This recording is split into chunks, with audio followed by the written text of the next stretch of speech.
What is up, Mets fans? Welcome back to another episode of the Mets'd podcast. We have got the spring breakout, which me and James love. One of our favorite things that happens in Major League Baseball every single year. We're going to talk about that, all the amazing prospects that we saw on the Mets side of things. They smoked the Nationals. Absolutely love to see it. And then we are going to just talk about some news at the end. So if you don't want to hear prospect stuff, you're going to have to skip ahead because we're going to be talking about Clay Holmes and Jeff McNeil towards the end. But right now, we know you guys, you love the prospect talk. That's exactly what we're going to go through. But first, make sure you are following us on all our social media at Mets'd on Twitter, Instagram, and TikTok. Subscribe to the Mets'd Podcast YouTube channel. We're getting close to opening day.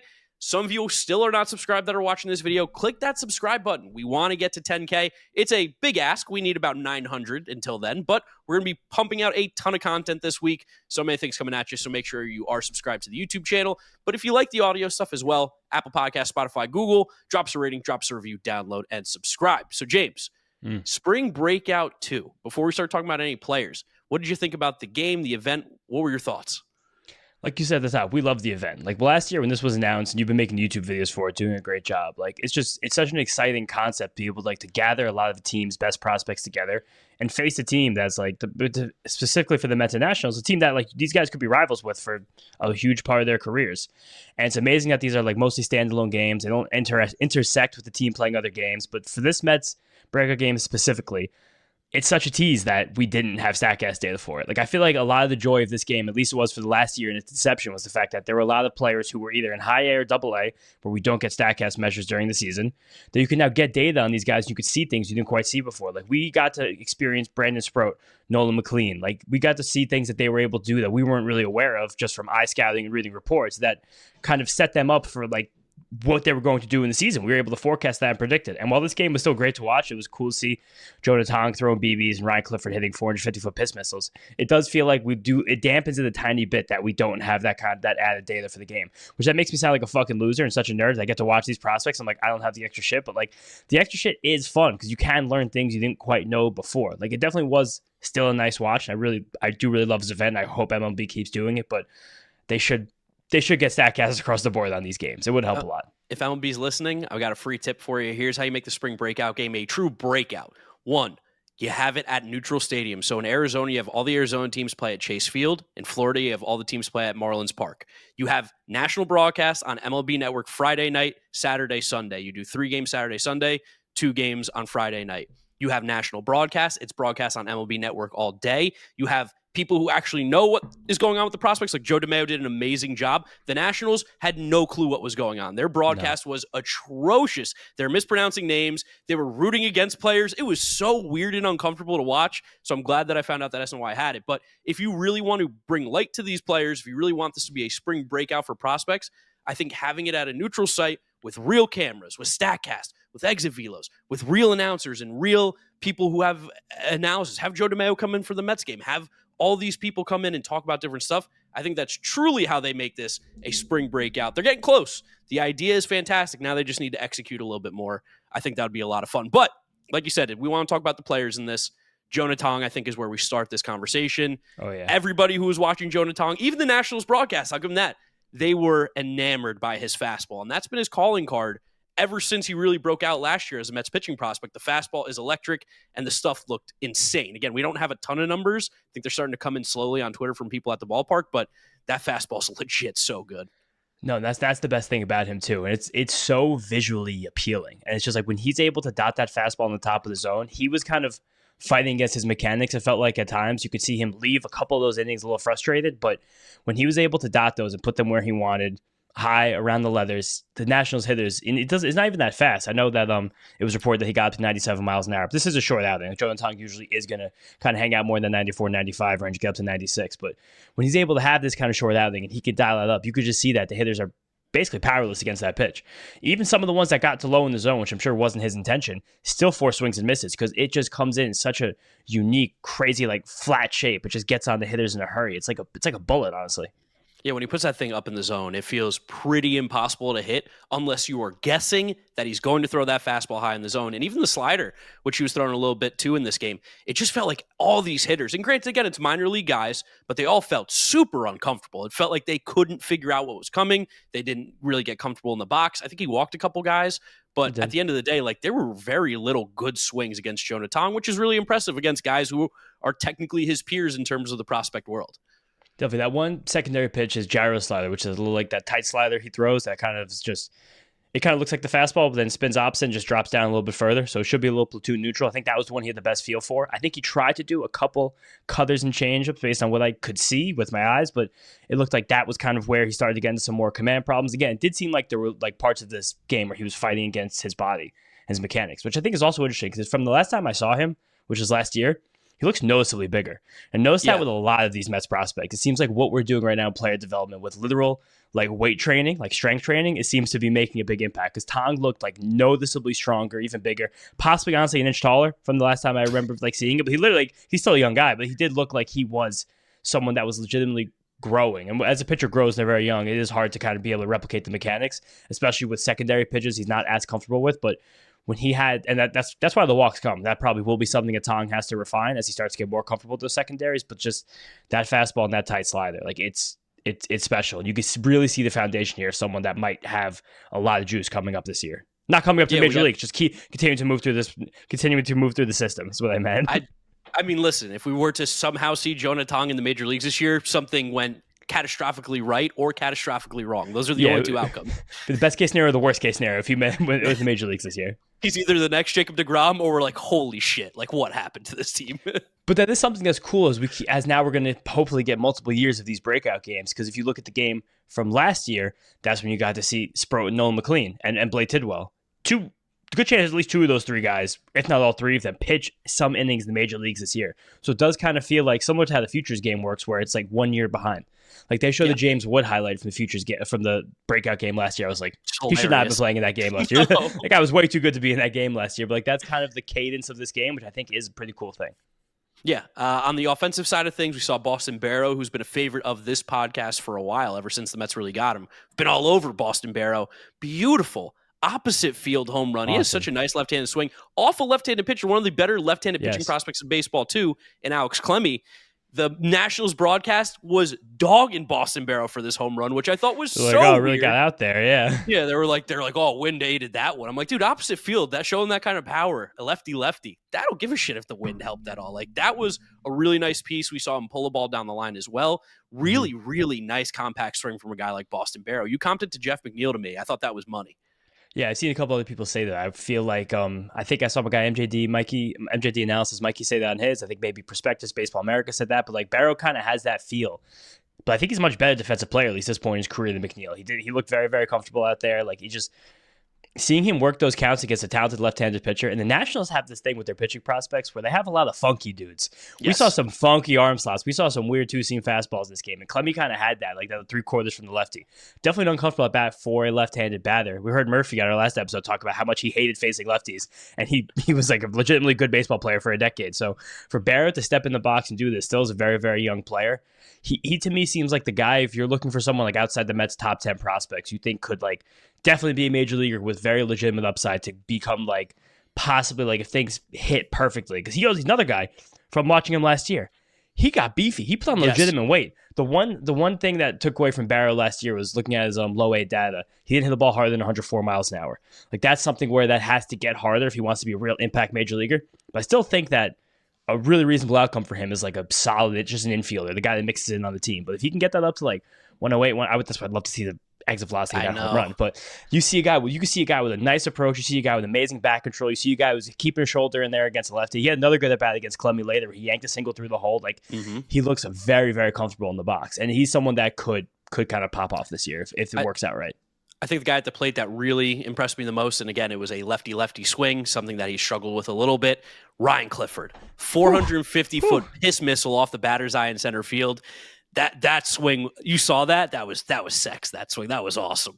You freaked out. You were texting me basically saying that in quotes, like, sorry for the kids listening, I am sopping wet. It was just, it was a kind of a situation where like we know how big Clifford's power is. And another one has been a favorite of this podcast for a while, since the original Justin And Verlander yours trade. in particular. Yeah, before that trade even happened, I was telling you about Ryan Clifford. I was like, the Astros took this guy in the 9th round and gave him like second round money. This guy's a freak. He was committed to Vanderbilt. No one decommits from Vanderbilt, but he has the kind of power where you can kind of, I don't even know what the word is. Like, you can kind of dream on something with Ryan Clifford, that we know the walk, we know the strikeout rate's very high, but there's some kind of juice here that it could be like special. And he's another guy. I said this about every single guy. He looked fucking yoked. These guys look huge. He's an ox out there. He got the hair flowing out. Like, he's like, you kind of forget these guys get drafted out of high school. Barrow too, Tong too. Like, you're literally a kid when that happens. Like, you get on the fitness program, you start to eat some real meals, like you start to work out multiple times a week while you're throwing and while you're training. Like, you're suddenly, a lot can happen very quickly. And all three of those guys, I feel like that was kind of the prevailing thing I noticed from this game. Yeah, big shout out to Joe DeMeo too for keeping it positive when like Duquette and Gelbs were like just highlighting the shortcomings of players. They especially went hard on Colin Houck, which I thought was insane to do on the broadcast. And Joe's like, well, he had a tough year, but he's like 20 years old. Like, give him a chance. Like, there's a lot of really good things still in this guy's game. With Clifford, they're like, strikes out a lot. He's a little too patient. Joe's like, these are things he could work on. He was 20 years old going up against 24, 25-year-olds. Like, look at what he just did. This guy's a freak. I was really happy to see him seconds after Jim Duquette was talking about how much he struggles lefty, bang, right off the batter's eye, which I thought was particularly great. Other things that I noticed in the game that I really liked that I'll just go through quickly. I love Simone Wan's swing. I don't think he put a ball in play, but his swing is violent, and I absolutely love it. As well as Kevin Parada hit a ball nice off the wall. I don't necessarily know what he can do at the plate, because at times, like earlier in the game, it looked like he was swinging through water. But when he does make contact, he hits it kind of hard. I'll give him that. Like, that was a nice piece to left field. And the last thing I'm going to mention with hitters before I let you go and say some stuff is that Jeremy Rodriguez, we saw him playing second base, which I think is important. I think that's something to note, that they put him at second, Jet at short. Looked really comfortable in the field, stood in on a double play, like completely took a takeout slide, which was great. And his at bat, he had a lefty at bat against, again, Alex Clemmie, where he just stayed in there and worked a 5 or 6 pitch walk. Yeah. Lefty is incredibly impressive for an 18-year-old who still really has barely played any baseball in America for his entire career. FT fam, if you love ripping packs of cards, there is a modern way to do that now on Arena Club with their slab packs. And Kratz, I know you love ripping slab packs and getting that sweet card that you've always been looking for. Yeah, and you don't have to go through all the other ones, all the Kratz cards that are in there. Bang, you just get the big one, the one that you're just peeking right around the corner when you open that pack, the one you expect to get. Also, Arena Club will make you an instant offer for your card based on its market value. You'll get an instant offer of 90% of the estimated value, so you can accept it on the spot, simple, fast, and risk-free. Use that cash to buy more slab packs, and you can get your cards officially graded by Arena Club. So go check it out right now, FT fam. You can get 20% off your first slab pack or card purchase by going to arenaclub.com/foul and then use the code FOUL. That's arenaclub.com/FOUL, code FOUL for 20% off your first purchase. Get after it, FT fam. No, I was going to point out Rodriguez as well, because it did look cool to him. It was cool to see him look very comfortable at second base. Also, he grew the hair out. He looked really good. He took charge on a pop-up in the infield, too, that I like to see from him. That's someone I definitely feel like has like the shortstop energy, the shortstop attitude. It was a really windy day out there. A lot of pop-ups were kind of flying all over the field. I was really excited to see Eli Serrano. I want to see how hard he could hit the ball. Sadly, didn't. Yeah, he done. Big guy. Edward Lantigua, too. Another one of our favorite outfielders. Serrano played high school baseball with Ryan Clifford. They were teammates. Yes, they did. North Carolina. Yes. But and then Serrano went to NC State, and Clifford went right to the Astros. Carson Bench also worked a really nice walk, and then hit a really nice opposite field, a Q shot double down the line, where the Nationals broadcast were taking away from them. They're like, no real contact here. Just a little Q shot. Got lucky on that one. I'm like, dude, it's a prospect. Get his first shot. Nick Morabito was on base a couple times, made a couple nice plays in center field. Morabito's a guy that he's done a lot for his prospect profile over the last few years, because the hit tool now seems fully legit. The speed's fully legit. He's kind of proved himself as a major league caliber center fielder. And I thought it was also really cool that he's shown these amazing on-base ability moving through the Mets system, and they threw him leadoff in this game. I love they threw him leadoff in this game. And then a couple of the quick things I wanted to mention here. We talked about the Clifford power. Looked comfortable at first base too, which I liked. Parada had that nice throw down to nail a runner at second. Jet, I think, missed the tag a little bit, but it was still good. Jet also, you can kind of see, it still seems like he just needs to play a little bit more ball. The timing didn't seem to be fully there. The oomph didn't really seem to be fully there. He worked a walk and he struck out. Like, that kind of is the Jet Williams experience. But some good stuff there. Oh, I had one more thing. Oh, the pitcher that came in directly after Jonathan Pitaro, someone I wanted to shout out because he's a really interesting story. Division II, went to Tread, indie ball. The Mets kind of grabbed him out of there as a 27-year-old. So funny that he's playing in this game and he's like almost our age. But Wait, he's did you hear this story about? So he was playing for. I'm going to pull it up right now. He was playing in indie ball for the Glacier in the Pioneer League. The Glacier Range Riders in Kalispell, Montana. And they were talking about how he was pitching it, and one day, like the coach went to him like, "Hey, the Mets just bought your contract. You're going to go play affiliated ball." He was like, "What?" Like he was like completely. Like, he had no idea that this was happening. So I think that's super cool. He was a guy who's just been a baseball grinder, and he didn't even. I'm going to say this. He didn't even have good numbers in the Pioneer League. His numbers were all over the place, but the Mets saw his stuff, and they were like, "We got to get you on there." He might be someone who could be at the major league level as like a quick little call up to see what he's got if there's some injuries with the bullpen. He's a deep Arsenal guy with a funky release point. He releases the ball at about a 5-foot height, so he gets good extension, and it's a very, very low release point. So it helps his fastball play up. He has a sinker. I'm pretty sure he has a changeup. He has a slider. Like he just has a lot of stuff, a lot of junk from both sides of the plate. Wouldn't be surprised if we see him get added to the 40-man roster at some point this year, as just like a guy's going to get some soft contact, probably pitching in long relief. Because again, like it's kind of something that we feel like good organizations do. You kind of spot guys like this, and you can kind of make something out of nothing. You're like, oh, here's a 27-year-old going to get in the 40-man roster and give us 30 innings this year or 4 ERA. Like that's kind of a cool thing. And the one thing I also wish we could have seen more of, I really want to see Trey Snyder get some more chances in the infield. He was a mid-round draft pick for us the year that we gave a huge slot bonus. He decommitted from Tennessee, which again is a very rare thing, and he's been lauded for his defensive ability. But he went in there at second base, where Adderley went in at shortstop. I don't know much about Adderley. I'm pretty sure he is an international signee, and I think that we're going to start to see, hopefully, the fruits of this of our new compound in the Dominican Republic pay off of some of these young international prospects around this year as well. So it's very fun to get some exposure to these guys. It's very cool to see them on television. Very cool to see them all interact with each other and have fun with each other. I love this event so much. I really hope they continue doing it. Also, shout Ryan Lambert. Made an appearance in the game. Was a little bit rocky, up and down a little bit. The slider wasn't as sharp. I was talking to his agent. He was like, but the fastball. I mean, the fastball is so legit good. Like, he just absolutely blows it by people. Shout out to everybody in the SNY Mets Twitter comments for giving us the shout out, because Joe DeMayo told the story about the eggs, which is completely normal. We're not worried or anything about him.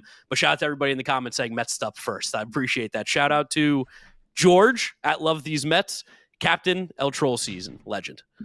And also, I grabbed that video to put it in their replies just so people could see that we tweeted that August 2nd, 2024. And I didn't even see this at the time.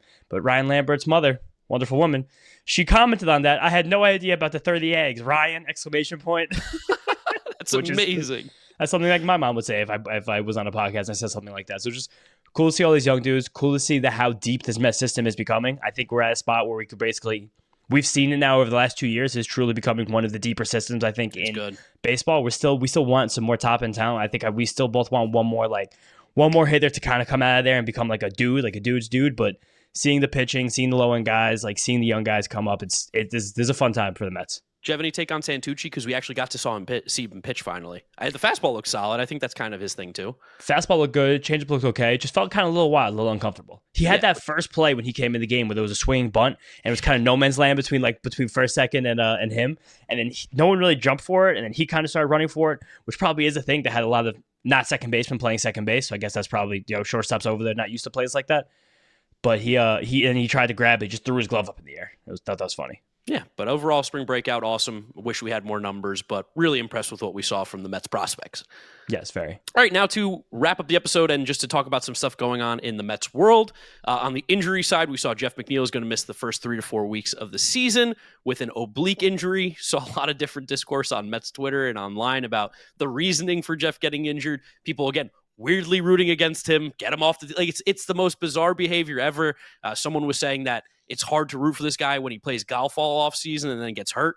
You guys know, like, 90-year-old men play golf. Like, he's not getting hurt from playing golf. Also, Jeff McNeil is definitely the only baseball player that spends his offseason playing golf. Definitely pitchers don't golf ever. Nobody golfs. No, they definitely don't golf on their off days. No chance. No one else does that besides Jeff. Yeah, no, that was a brain-dead, stupid idiot take for sure. But on the other side of things, this now opens up another spot on the roster. Brett Baty's been playing a lot more second base. We know he's Mr. March. He's having a great spring training. Could it be Luis Angel Acuna? Where do we think we go with second base? I mean, would have been nice to have Jose Iglesias right now. That was weirdly my first thought too, but I think it's fine. Whatever. Like I'd Yeah. probably rather Brett Beatty get the shot to let the Jose Iglesias thing happen again. I think Brett Beatty will get the shot. I think if it was fully up to me, I think it would still be a little bit more of an open competition. But Luis Angel has looked so bad this spring again at the plate. He looks like jumpy, a little over aggressive. But between the two of them, and I had a fight with some people on Twitter about this, my logic was that Brett Beatty's having another good spring hitting. Brett Beatty's still never been able to hit consistently in the major leagues. We kind of have to. It's piss or get off the pot time for Brett Beatty. So I'm happy to just give him that first chance again. It's probably strange that Beatty keeps getting these opportunities in April and no other time the rest of the year. But between him and Acuna, the most certain skill, the most certain thing that we can count on between the two of them, and part of their skill set is Acuna's defense. We know for a fact that Luis Angel Acuna will be a plus defender at second base. I don't think Brett Beatty will be a plus defender at second base. I think he'll be a passable defender there. I think he'll be maybe able to do it. I'm sure there will be some bad plays. I also don't know if that's the best way to kind of break someone in to try another shot at the major leagues. It's like really stress them out on defense. So I don't know what's going to happen, but I do think on opening day, Brett Beatty will be the second baseman. I'm just not exactly sure how that will work. Yeah, it's definitely going to be. It sucks that for a guy who's kind of fighting for his MLB life here, it's like, hey, learn a new position, play it at the major league level, and also you need to hit well. But yeah, I will say, like, we know that Beatty has the ability to at least be a patient hitter, where Acuna can get very, very aggressive at times. Hit Beatty 8th, hit him 9th in the order, put him at the absolute bottom, and let him just kind of relax a little bit. I also wonder with Acuna, because we saw this last year in the minor leagues, and he came to the major leagues and he went ballistic. And now we're in spring training again, he's not hitting well. I don't know, maybe if it's like a light's not bright enough thing for him. Like I've heard Lindor talk about this when he was coming up, that he was like, because Francisco Lindor didn't have great numbers in AAA right before he got the call up. They were like, what was going on in AAA? He was like, I knew I was ready. I just weren't calling me up. So I was like a little bit bored. So I'm like, I don't know. Like I can't really quantify that. We also heard that crazy thing last year that apparently the lights at Syracuse aren't very good, and that was affecting the way some players were hitting. But it's funny like how much like the seesaw happens like with the rhetoric from Mets fans, where it's like, heading into the offseason was like, Acuna has to have that shot. And now he's hitting 200 through like 2 weeks of the spring. And it's like, not ready yet. Send him back down because he wasn't good at AAA there either. It's just, this is going to be bad. I don't know exactly there's no perfect way for the Mets to be able to play this. There really isn't. Like, maybe platooning these guys would be good, but I feel like they're going to give Donovan Walton the roster spot just because they can option either of these two guys and they won't. But I don't know what's going to happen. Again, if Beatty can't hit enough, him playing bad defense at second base probably isn't that big of a deal, but at a time that our pitching rotation is struggling as well, it also, not struggling, but not that healthy, it's also kind of a double-edged sword, because I'm like, do I want to give up defense for a hitter? Like, which of those, does better defense help a bad pitching staff, or does better offense help a bad pitching staff? Like, it's kind of hard to figure that one too. That's a fun question. I don't know what is better. What would be better, you think? I'm leaning, and the boring part of me leans towards not the offense, the defense. Just like, let's make sure we get as many outs as we possibly can. Let's make the game shorter. But also, the offense would be fun. If your 8-hitter can, have some pop, that's kind of annoying for other teams to play against. And just comes back to the fact that, again, between the two players, the most certain thing that either of them can do at the major league level, that's plus, is Luis Angel Acuna playing defense. Yes. Maybe Beatty can hit there. It is funny that we've been banging the Brett Beatty drum all spring training, and now it's like, now he actually has to start. We're like, I don't know. Maybe let's see what happens, actually. I don't know what's going to happen. But, like, again, I want him to get his chance. He's heading well enough that he probably does deserve it, but it's spring training results numbers, like we talk about a lot of times, don't really matter. It's things like you want to see strikeout rate, you want to see walk rate, you can probably see swing strike rate, and then you're almost getting to a spot where you can start to see ground ball, fly ball, pull rate, and that's important for Beatty. And he's fine all of them right now, but there's just, I don't know. It gets to that spot and it doesn't happen, and I don't know when or why or how it will. There's also another interesting wrench in this, being that Brandon Nimmo might not be ready to play outfield opening day. He might be DHing early on, which, god damn it, stinks. Shit. God damn it. Like, now we're going to be playing Jesse Winker in left field or Starling Marte in left field. So I'm saying, now that entire side of the field is a huge problem. But you know what I mean? And like, now it also gets to a spot where like this team was so strong at defense. Are different. Second base. Oh, yeah, you're right. But they'll probably because Soto's going to play there now. Oh. Yeah. I guess he's going to be maybe he could be, I don't know. It's going to be weird. But now we're getting to a spot where towards the end of last year, I just assumed like Jesse Winker right field. That's where we always used to hide him last year because Nim was the left fielder because he has a noodle arm. But last year, the defense was so good at the end of the year. And I think it really helped the pitching staff play up, especially for a guy like David Peterson. I guess it could be Tyrone Taylor technically in left field too. Yeah, I guess it could if they want to go like plus defense. I wonder if that... Like, I guess now Marte's healthy. Maybe like when Clay Holmes is on the mound for opening day, you can put a guy like Jesse Winker out there because he's a ground ball pitcher. But then when you have a guy like David Peterson who's a little bit more fly ball susceptible, you could go with better defense than Tyrone Peterson Taylor. has the sinker, though. I don't think he has big fly ball rates. I think he sticks around like the 45% ground ball. Okay, yeah, then he's average then, I guess, at that. Yeah, it's a strange walk right now for this Mets team, but around like the absolute stars, and then it's like, oh, we're gonna have to really figure some bullshit out, and some more bullshit that we're going to have to figure out. Something that we keep talking about in this podcast. I think that we're giving the most conversation to of a lot of other things right now is the only people talking about this is the increasing strangeness around Kodai Senga. That's just simply not going away at all anytime soon. He had a not so good start on Friday. And again, results we don't care about, but the stuff didn't look very good either. And that's the part that concerned me as I was refreshing Baseball Savant in Madison Square Garden watching St. John's move on to the Big East tournament. But he had a quote after the game that just like sent a chill down my spine where he goes, I have a growing understanding of where my body is and what I can and cannot do at this point. Within the next 2 weeks, I hope to fix those and hit opening day. That's not a long time, dude. That's not a long period of time. So then now you're in a situation where maybe he has to get skipped the first time through the rotation. You have to figure out how to make up those innings. I don't really envy Carlos Mendoza and David Stern is trying to tightrope at the beginning of the season right now. Yeah, it's so weird, man. Everything is so weird right now with how this team's moving around a bit. You even look at the schedule. The schedule is so bizarre early too. So maybe that does help with Kodai being pushed back a little bit. I don't know. Am I going to let you get on the soapbox for like 2 minutes and talk about the schedule here?